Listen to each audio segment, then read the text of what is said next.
Hi, thank you for joining me today, and please excuse if my head cuts out of the video as it's just an awkward setup, and I'm going to try to keep it in for the most part, but if it does end up going out for a split second, please excuse it. Today I will be solving and working through the problem that was assigned to us for homework for my Transport 2 class with Professor Carlos Coe. In this homework, we were tasked with deriving an expression that relates the molar diffusive flux to the mass diffusive flux of a system within a capillary. And so here I went ahead and visually drew out the problem so that we have a better understanding of it before we begin to equate and try to find any sort of relationship between these two.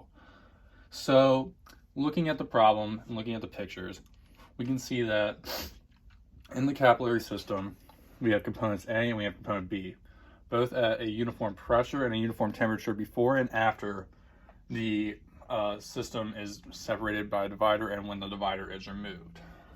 After the divider is removed, we can see that components A and components B are uniformly distributed throughout the capillary system. And this is mostly because as every 1 mole of B transfers to the left, 1 mole of A transfers to the right to replace it. So the total molar flux will be equal to 0. We can write this out and equate this in an equation where the total molar flux is equal to the molar flux of A plus the molar flux of B, which will total out to equal 0, as stated before, because for every 1 mole of B that goes to the left, 1 mole of A is going to come into the right to equate it out. So once we have this equation for the total molar flux, we can use this equation to equate it and find the total mass flux of the system. We can do this by equating it by using the total molar flux multiplied by the molecular weight of the system equals the mass flux of the system. So that'll be the net flux of the system. But just because we can equate and find the mass flux of the system using this way does not mean that we can find the mass diffusive flux by multiplying the molar diffusive flux by the molecular weight of, say, component A, for example. That doesn't work, and it's not going to give you the right answer. We have seen this previously in our class. And so once we have this here, we don't really have any glaring ways of where we should go with this. And so where we're going to start and begin looking at this is by looking at the explicit equations for the molar diffusive flux and the mass diffusive flux. And so the molar diffusive flux can be written out. So the molar diffusive flux of A is equal to the concentration of A, molar concentration, multiplied by the velocity of A minus the total molar average molar velocity. Sorry, a little hard to get out there. So this is how we can explicitly write the equation for the molar diffusive flux of A. And the mass diffusive flux of A can be found as the mass concentration of A, or the density, which I will continue to refer to as the density, also multiplied by the velocity of A minus the total average mass velocity of all components in the system, not just of component A or component B, but of both of them at the same time. And so once we're looking at this, we don't really have any way to relate the variables to each other explicitly, just by their given equations. And so we're gonna have to look into this under a deeper microscope. And one way to look at this is to write out the formal definition for the total molar flux, which we can see as the total molar flux is the concentration of the system multiplied by the molar average velocity, which we can also be seen here. We also know that this is equal to 0, as explained previously. For every 1 mole of B that goes to the left will be replaced by 1 mole of A moving to the right.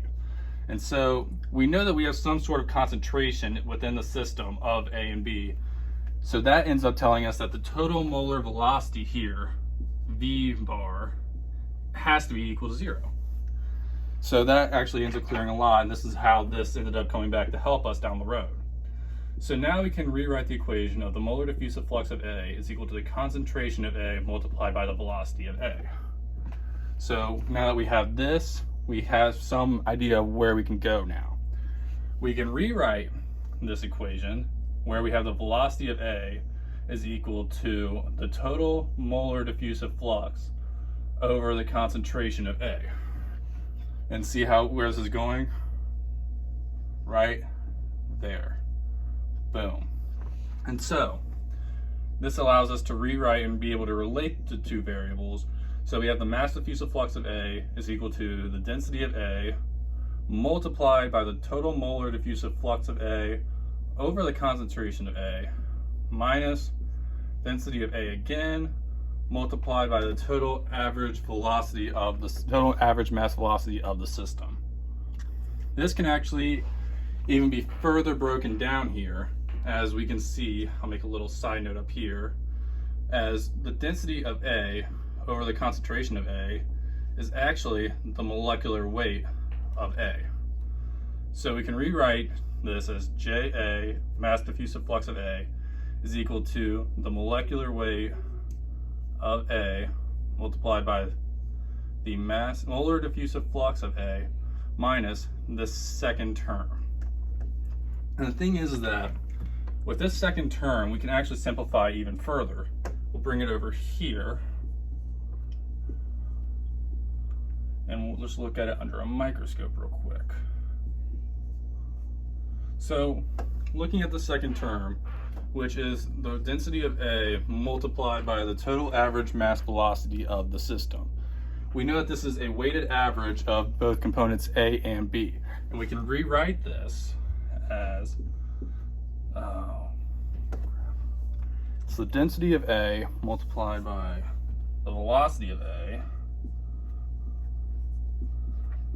plus the density of B times the velocity of B all over the total density. Now, at first glance, you might not really understand where we might be trying to go with this. But if you look at it under the microscope, we actually have already solved for the velocity of A. And then the thing is that once we replace VA with the molar diffusive flux of A and the concentration of A, we'll be brought up and seeing the same thing that we saw over here, which will be the rho A total molar flux of A over the concentration of A, which once again can just be rewritten as the molecular weight. So that's going to be very convenient. But you might also ask what we're going to be seeing with the issue here on rho B and velocity of B. But the thing is that we can rewrite it the same way as these. So the velocity of B is equal to the total molar diffusive flux of B over the concentration of B. So sidebar VB, the velocity of B is equal to the total molar diffusive flux of B all over the concentration of B. And then once again, we can rewrite that rho B over concentration B equals molecular weight B. So now that we have this, we can rewrite this equation very pretty. And just give me 1 second. Molecular weight A times molecular diffusive flux of A plus molecular weight B times total molar diffusive flux of B all over the total density.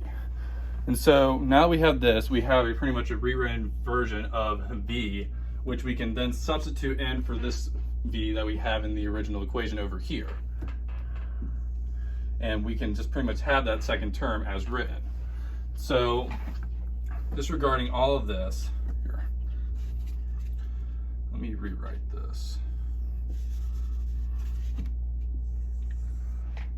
So we have JA and multiply total mass diffusive flux of A is equal to the molecular weight of A multiplied by the total molar diffusive flux of A multiplied or minus the density of A multiplied, and I'm going to have to write this as a little skewed. Write this up here on the side. We'll go up here, you'll put this right here, and it'll be multiplied by that.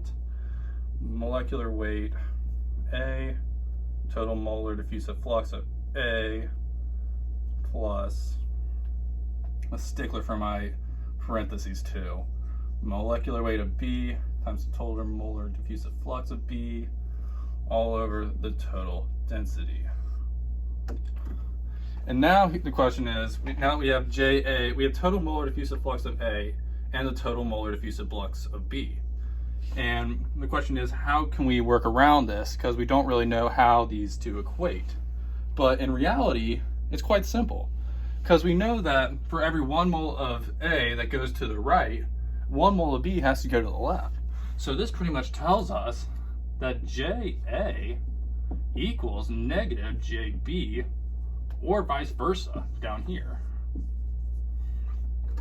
So by using this logic, we can simply just substitute the total molar diffusivity flux of B out for the negative total molar diffusive flux of A, and factor out the total molar diffusive flux of A out of the equation.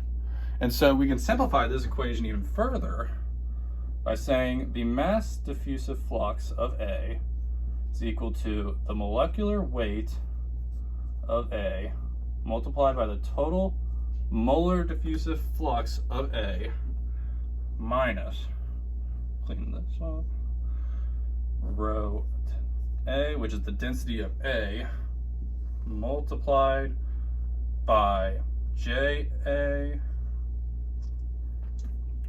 multiplied molecular weight of A minus the molecular weight of B, all over the total density. And so now that we have this equation here, you might think that we're already done, but the one thing is that we can simplify it just one step further. And the way that we do this is by looking at the total, or the partial density of A over the total density of the system. And so when we look at this as a whole, and we look at rho A over rho, the partial density over the total density, you might look at that and realize to yourself that here, we'll clean this up, sorry. JA, well, is that what we wanted to do?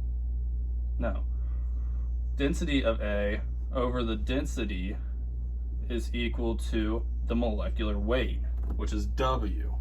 And so after all of this condensing and simplifying, we have finally found that the mass diffusive flux of A is equal to the molecular weight of A multiplied by the total molar flux of A, molar diffusive flux of A, minus the weight mass fraction of A, correct, which is the mass fraction of A, multiplied by the difference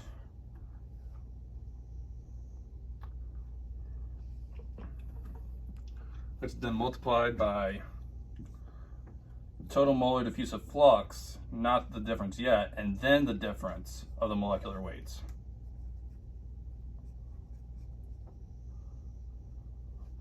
Sorry, I wrote that B first.